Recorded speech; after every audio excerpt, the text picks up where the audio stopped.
You're thinking of putting your home on the market for sale.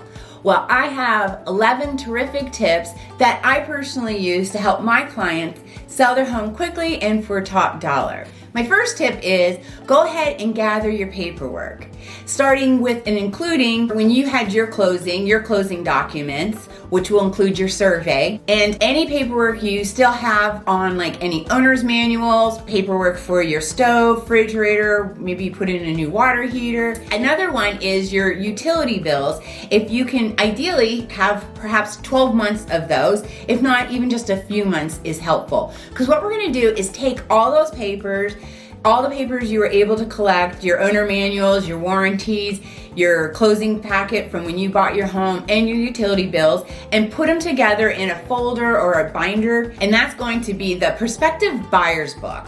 You'll have that ready and on hand. Then step 2 is getting estimates on any repairs that you're not willing to do, or maybe you don't have the cash on hand to do, is another great tip.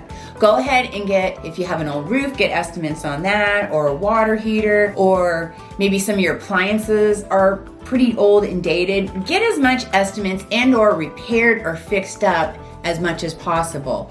That way when you do get offers coming in and someone tries to beat you down on price, say they're trying to take you down $30,000 because your roof is old, well, you have this estimate proving your new roof is only gonna cost around $15,000, plus you did reflect it in the listing price of the home, which leads me into make sure you set the price of your home correctly from the get-go. Make sure you're running comps, comparables on what's sold recently in your area that's comparable to the square footage, the bedroom, the size of your home, if you have a pool or not. The homes that sold are comparable to your home. A good real estate agent will be able to help you with this as well. If you set your home price too high, you could get days on market, and in the long run, that could end up actually getting you less money.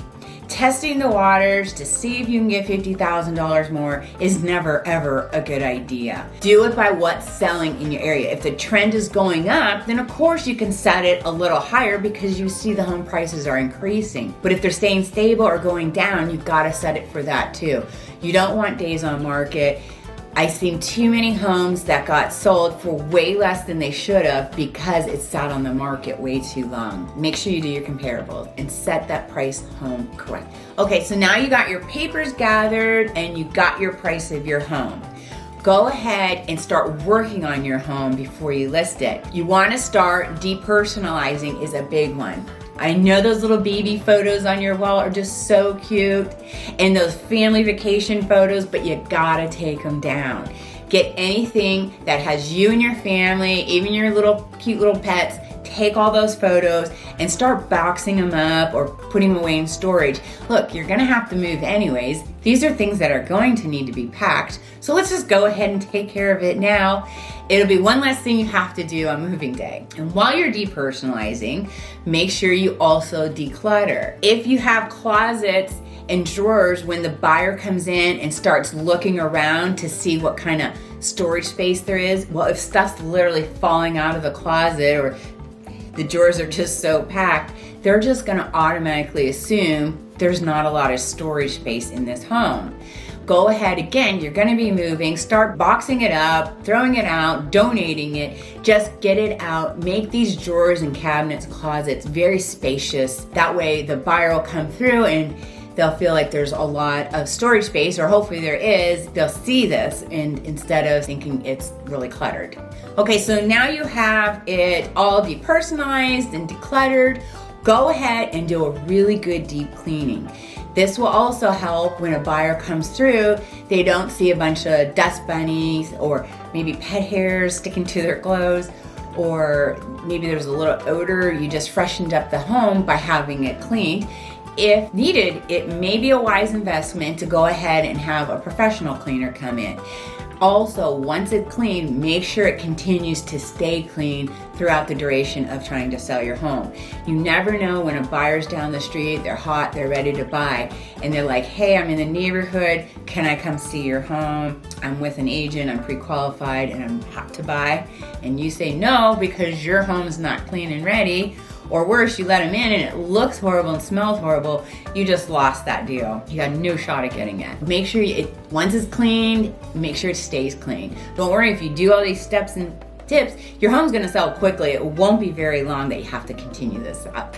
Okay, so you have it decluttered, depersonalized, and clean. Now my next tip is one I do on my listings is get a stager into your home. A stager can work, my stagers, we go ahead and we work at different levels. If you have your own furniture, they can come in and oftentimes rearrange it so it flows the best. One of the biggest things we normally see in homes is it's too much furniture, and that will make the room size look smaller. Sometimes the furniture is big and chunky, or they have like 3 recliners. Sometimes just having a stager come in and helping to decide what should stay, what should go. Again, you can put it in storage or donate it or give it away if you don't plan on taking it to your new property anyways. Having a stager come in, if it's a vacant home, maybe you've already moved out, it's harsh seeing an empty home. You want to have a stager come in at least, if not putting big furniture like decorate the living room and a couple bedrooms or something, at least you want to have some little touches. That's a soft staging. They'll come in, they'll put a few items on the kitchen counters that makes it flow a little better, or some items in the bathroom, a couple pieces, maybe something even on the patio or around the pool if you have a pool. Those things make a huge difference, because then our next step is you're gonna hire a professional photographer. Either you or your agent will. You don't wanna take the photos yourself. I can't count how many times I've been on the MLS and I've seen agents that use photos with their cell phone. They're taking them this way instead of this way. And they're focusing in on maybe a beautiful couch or something instead of the room, getting a wide angle view. Sometimes I'm not even sure what they're trying to sell at this point. Or they have the toilet seats up. You know, just hire a professional photographer, because you got the home clean and ready, depersonalized. Hopefully you got it staged, at least partially staged. Don't blow it now. Hiring a professional photographer is incredibly important, and also, while you're at it, make sure you have a video, a walkthrough tour, a 360, some type of video, because you can remarket. I always remarket these photos and these videos. I can send them out, I can advertise with them. They all make a huge difference. So it's so important to have the professional photographer come in. But before you get him in, he's gonna take photos of the outside, so you wanna make sure your curb appeal, including your landscaping, everything is right on point. It's hard to get people in if the outside looks really cruddy. I'm talking about making sure your mailbox is straightened, and maybe if it needs painted, paint it or replace it. If you have another big thing I see is a lot of times folks will have a big overgrown tree in the front of the yard, and it provides, like here in Florida, a lot of nice shade, which we're always so happy to have. But if it's covering up half your home, you can't even see it with this professional photographer photo. It looks like a jungle. You might want to think about getting that tree cut back and having some more landscaping done. If you have a lot of weeds growing, flower beds, you know the drill. Go ahead, get it cleaned up, at least the minimum, the front, the money maker there. That way someone's driving by, they see the for sale sign in the front yard, your photos look great online. Get the front taken care of, ideally the back too, but definitely spend a lot of time on the front, including perhaps even pressure washing the sidewalk and the driveway.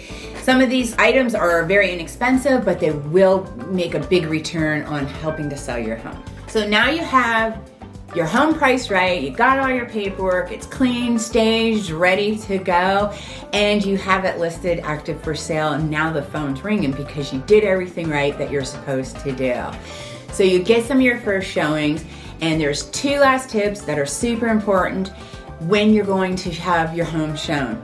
You want to make sure you're letting a lot of natural light in, open up all the windows, curtains, blinds, and turn every light on in the home. Make sure even those little ones underneath your kitchen cabinet, everything's on. You want it nice, bright, and airy in your home. That will make a huge difference when a buyer comes through. And then the other tip is, I know our little fur babies are just so cute, but you don't want them in the home no matter what, if possible, when a buyer's in the home. I know this is gonna be hard to hear, but some people don't like cats and dogs. So if you remove them, that is gonna help. Plus, if they're barking a lot or jumping on somebody, even if they are friendly and adorable, and people walk out with pet hair on their pants and stuff. I've just had buyers make little comments about this. I just know how important it is.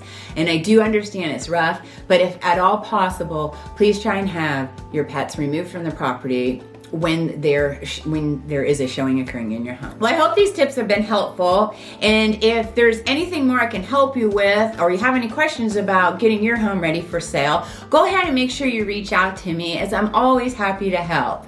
Until next time.